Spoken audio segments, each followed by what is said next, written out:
Coming up on this Monday edition of Daybreak, Korea's top national security advisor in Washington for talks with US officials says Seoul will consider providing some form of assistance in the global fight against Islamic State. A North Korean court hands American detainee Matthew Miller a 6-year prison sentence with hard labor for so-called hostile acts against the state.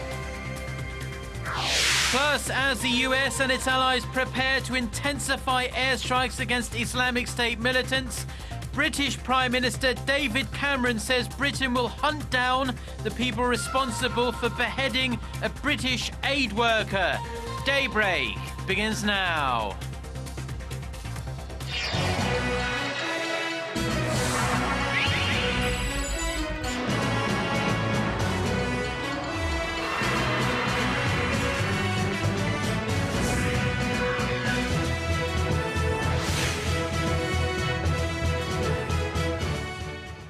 Hello and thanks for joining us. To our viewers around the world, it's 6 a.m. on Monday, September 15th here in Seoul. I'm Mark Broome and you're tuned in to Daybreak.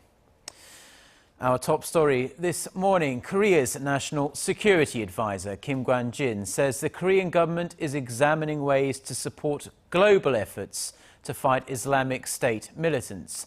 Speaking upon his arrival in Washington for a 4-day trip for talks with US officials, Kim said Korea is looking at diverse ways to help, but they'll mostly be limited to humanitarian support rather than any military action. During his stay in the US, Kim will meet with his American counterpart Susan Rice and other senior US officials for discussions on a wide range of issues, including North Korea, of course, as you'd imagine, and the South Korea-US alliance. Regarding the postponement of the transfer of wartime operational control, Kim said talks will continue at an annual defense cooperation meeting set to be held next month in Washington. A court in North Korea has sentenced American detainee Matthew Miller to 6 years hard labor for committing so-called hostile acts. The North state-run Korean Central News Agency says the sentence was handed down on Sunday after a brief trial during which Mr. Miller was denied permission to appeal.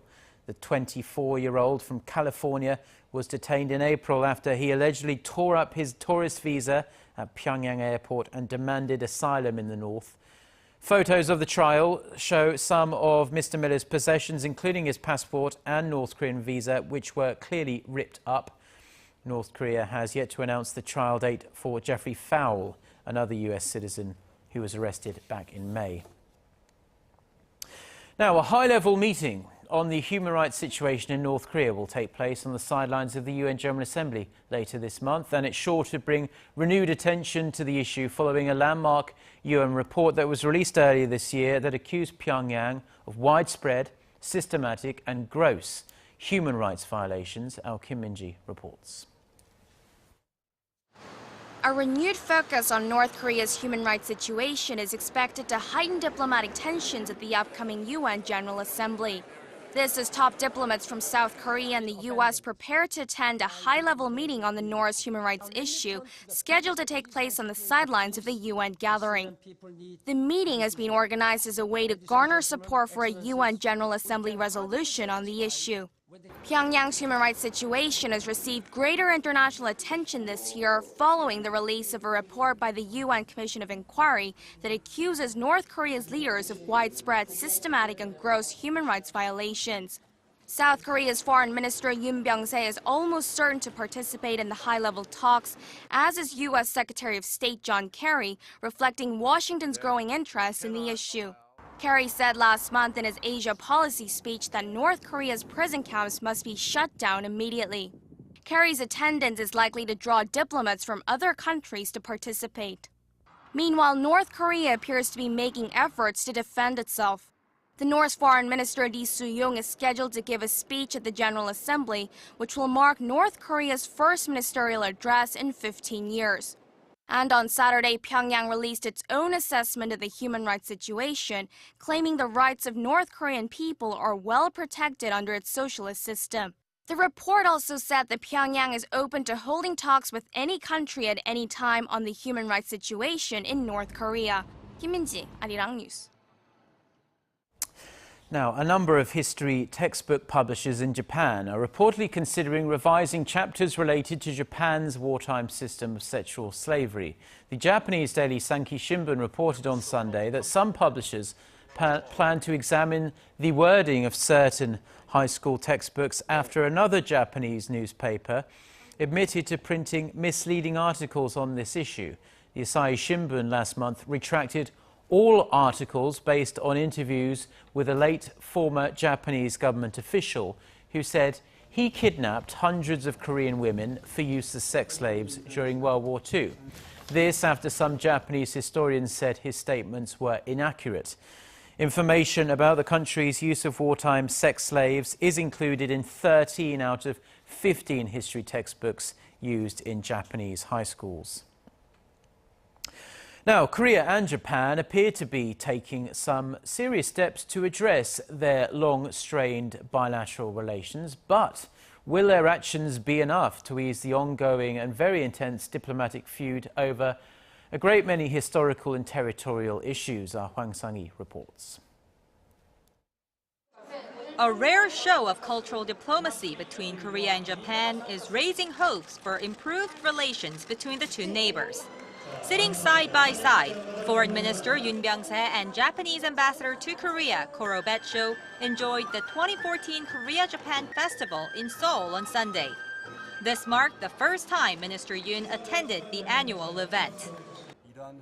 Holding these events more frequently will not only improve relations between the people of the two countries, but also of the two governments. On the sidelines of the festival, the two diplomats discussed ways to mend their strained ties, which have tumbled to a new low in recent years due to disputes over historical facts. We both agreed, we had a little chat afterwards, that next year should be a special year in which Japan and Korea should make a fresh start towards a closer and friendlier relationship. The meeting comes amid speculation about a possible summit between President Park Geun-hye and Japanese Prime Minister Shinzo Abe on the sidelines of the APEC summit in November. The two leaders have not held a bilateral meeting since taking office. But whether these cultural exchanges will be enough to break the ice between President Park and Prime Minister Abe still remain to be seen. Hwang Sang-hee, Arirang News.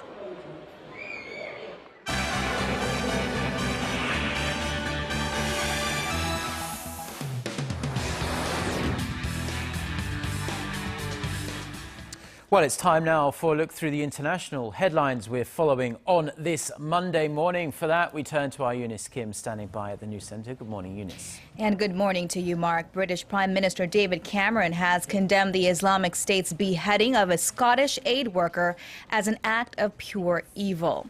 A video released on Sunday appeared to show the killing of that third Western captive, David Haines, in footage consistent in its brutality with those of American journalists James Foley and Stephen Sotloff. Cameron says the UK will do everything in its power to hunt down the, quote, monsters and ensure they face justice however long it takes.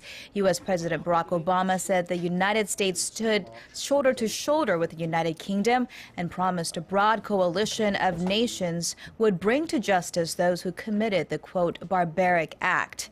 In a statement released to the media, Haynes' brother said the former Royal Air Force aircraft engineer and father to two daughters would be most remembered for his boundless enthusiasm in his humanitarian work, recalling that he helped whoever needed help, regardless of race, creed, or religion. Haynes was kidnapped in March of last year in Syria while working with a French humanitarian aid agency there. And as a global coalition to take down the IS militants begins to form, some lawmakers in the U.S. are speaking out to say that sending in ground troops to Iraq and Syria is inevitable. Republican Senators John McCain and Lindsey Graham said President Obama underestimated IS forces and overestimated Iraqi and Kurdish troops when he announced that American boots would not engage in frontline combat there. Chairman of the House Armed Services Committee Buck McCain McKeon said Special Forces fighters should be sent in immediately to encircle the militants and to destroy them and to not run the risk of more casualties later. Last week, the CIA raised its estimated size of Islamic State forces to as many as 31,500, triple its earlier estimate of 10,000 fighters. And Russia's gas giant Gazprom has cut its supply of natural gas to Poland by 45%. That's according to Poland's state gas firm PGNiG, prompting the Central European state to halt sending in gas to Ukraine through reverse flow pipelines. Gazprom had notified Poland Saturday that it could only deliver levels closer to the daily minimum allowed under their contract. Poland's deputy prime minister attributed the disruptions to Russia's attempt to test Polish resolve. Poland has been an outspoken critic of Moscow for its support of pro-Russian separatists in eastern Ukraine. The country also depends heavily on Russian gas. And finally, a fourth doctor has died in Sierra Leone after falling ill to Ebola. Dr. Olivier Buck died late Saturday, a chief medical officer said, hours after the World Health Organization said it could not help medically transport her to Germany. It is a huge setback to the impoverished country battling Ebola amid a shortage of healthcare workers. The WHO estimates more than 300 health workers have become infected with Ebola in Guinea, Liberia, and Sierra Leone, with nearly half of them dead.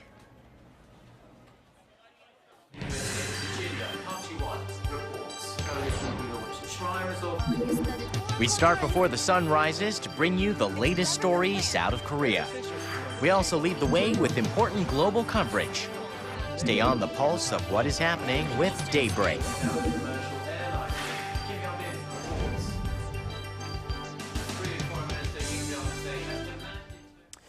Now, cigarette prices in Korea may increase regularly following the Welfare Ministry's plan for a huge hike next year.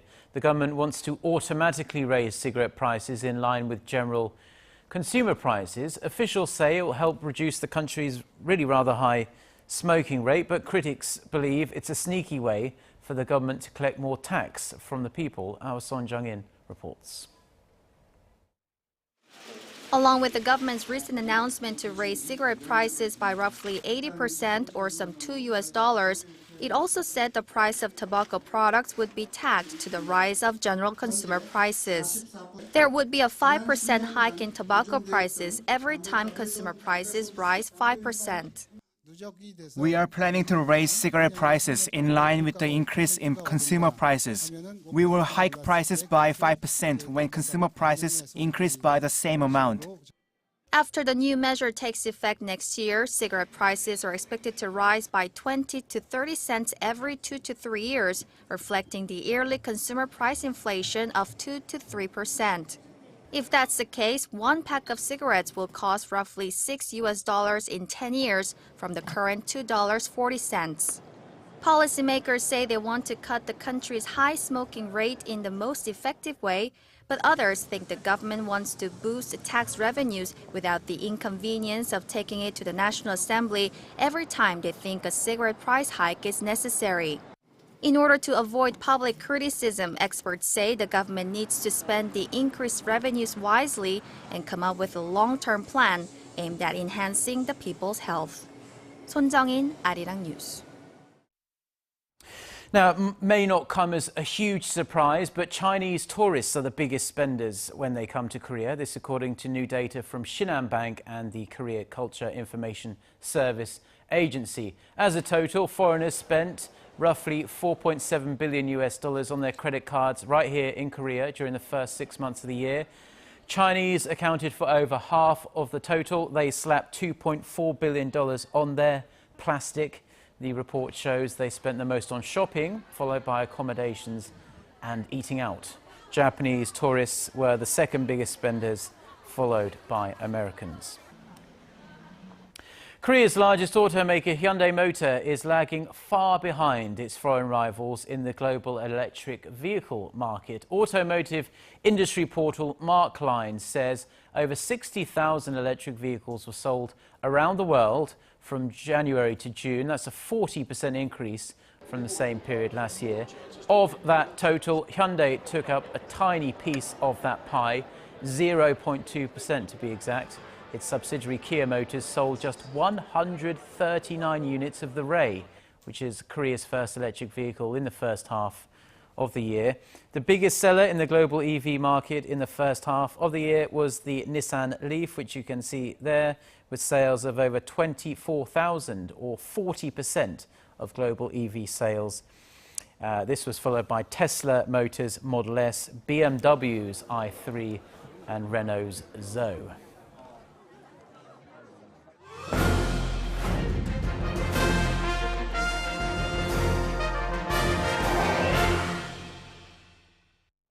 So it's Monday, so that means it's time for Industry Insight. And there's a burgeoning industry out there that some people say is on the brink of revolutionizing the world. It's 3D printing, and it could be one of the key technologies of the 21st century. Now, Kim Jeon tells us more about the 3D printing industry right here in Korea. In the beginning, it was the cool factor that early adopters recognized from 3D printing. And the early players like Stratasys 3D Systems and Shapeways from the US and Japan's DMN were quick to cater to hobbyists and industrialists with an eye on the future. In Korea, those first in line for a 3D printer include researchers in the medical sector looking for innovative ways to treat patients. For example, a local hospital, St. Mary's Hospital of Catholic University, successfully performed an artificial joint treatment earlier this year by using 3D printing to make customized prototypes. And the hospital says it wants to try to expand the technology to make functioning organs in the future. Other large hospitals are racing to patent the three-dimensional printing technology that will be used for skull or dental implants and drug delivery agents in the human body. But despite these promising signs, the 3D printing technology is currently in its infant stages in Korea. Barriers like price and usability are preventing mainstream users from getting their hands on the technology. But some 3D printing companies are trying to change that. Take a look. 3D printers aren't as commonly used by average consumers in Korea because of its huge price tag. The hardware sells at around $2,000. In order to break down such economic barriers, 3D developer founded by its parent trading company Mide International Trade launched a leasing and rental program for the public. We want to lead more people can use the 3D printing technology because we believe this is a very good thing. It is very good for the industrial efficiency. Also, it can help people to get their own customized product. Also, they can change people's lifestyle. So, in order to expand this new technology, we were trying to watch what is the real barrier of the market. With monthly rental fees set at $35 and an option to buy at the end of a 2-year contract period, the company says its printer leasing program creates easier accessibility for customers to try the new hardware. The program also assures the machine will continue to operate properly even after its purchase. The company says its customers are not limited to a specific group, but includes manufacturers of toys and jewelry, as well as R&D centers, universities, and ordinary people. Yeah, for example, we can try to make my own shoes. Maybe somebody can scan my feet, and then maybe we can design. We can change some design to make my own shoes, and then I can just print it. Another company is also trying to widen the use of 3D printers by making the hardware more easy to use for the average customer. Open Creators, the country's first startup company in the 3D printing industry, says its printer, called the Almond, is by far the easiest printer to use yet. For most people, it takes just the afternoon to get it up and running. Almond has an auto-leveling function. It checks 9 points of a surface and adjusts the appropriate slope of the bed, eliminating the need for the user to manually attach any nuts and bolts. Also, there's a cooling pen that brings down the temperature of the melted material, which improves printing quality. And for consumers who are worried about looks, the Almond has both substance and style. It was awarded some of the world's most renowned design awards, including the Red Dot and Idea Awards. Open Creator says it's working toward a vision to try to create an atmosphere, a culture where every household has a 3D printer in their homes, equivalent to appliances like TVs and vacuum cleaners. The company offers a weekly workshop open to anyone who wants to maximize the utility of its product. These efforts by the 3D printing industry are expected to open up the technology to the mainstream and pave the way for more specialized applications to become a part of our everyday lives. Kim Jeon, Arirang News.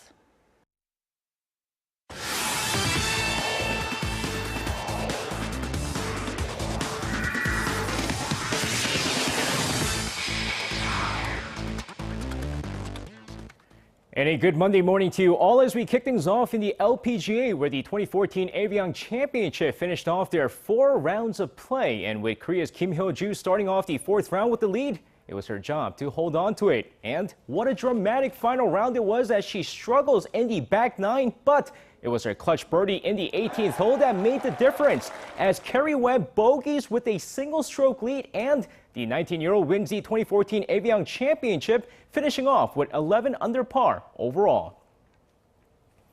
And now moving on to the Incheon Asian Games as the Korean men's volleyball team entered the Athletes Village, becoming the first group to do so. But it's football where the first matches took place as the men's U23 team faced off against Malaysia to kick off their tournament. And it was a rather easy first match for the men's side as Im Chang-woo scored in the 26th minute to open things up for the Koreans, but it was Kim Shi-nook and Kim Seung-dae's second half goals which sealed the deal for Korea as they win the opener 3-0. Meanwhile, over on the women's side, the women's team faced off against Thailand to kick off their tournament, and it's Chung Sar-bin's goal in the 11th minute that gave them the early lead, but it doesn't end there. They score 4 more times in the match to win the opener 5-0, your final score. And now with the Asian Games just around the corner, the KBO played their final game before the Asian Games break as the Hanwha Eagles beat the Kia Tigers 10-6 with the Lotte Giants beating the Doosan Bears on a walk-off home run 4-3. And the LG Twins crushed the Samsung Lions 12-3. Meanwhile, let's take a look at the NC Dinos take on the SK Wyverns. And of course, going to game here, second inning, Eric Thames to lead things off, and there it goes to deep right center. Gone, and the NC Dinos take an early 1-0 lead. 5th inning, Na Ju-hwan RBI double to left center. That ties the game at 1-1. Next inning, Lee Jong-wook with an RBI double to right gives the NC Dinos the lead again, but Chejong in the bottom of the inning, that's a 2-run shot, and the SK Wyverns take a 3-2 lead.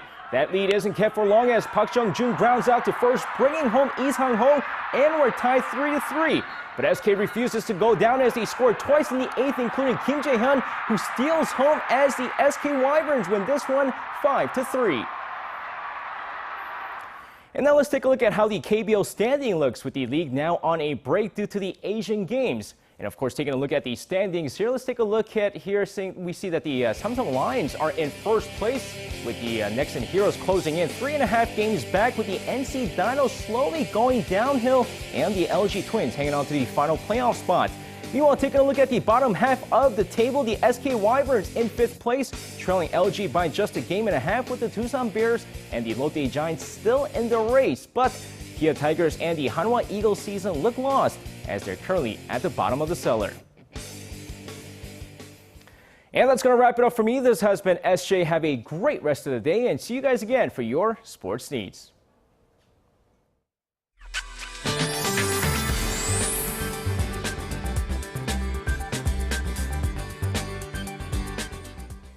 Good morning. Unlike beautiful clear blue skies we had over the weekend, today looks to be a cloudy one.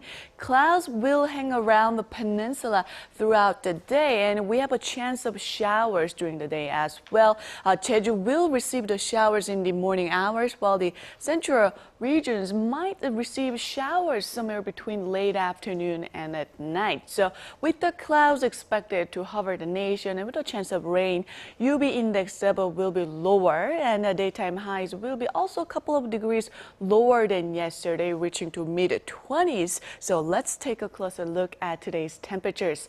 The morning low here in Seoul is starting out at 20, then the high will rise to 27, and Daegu will only make it to 25, while Gwangju and Busan will climb to 26 this afternoon.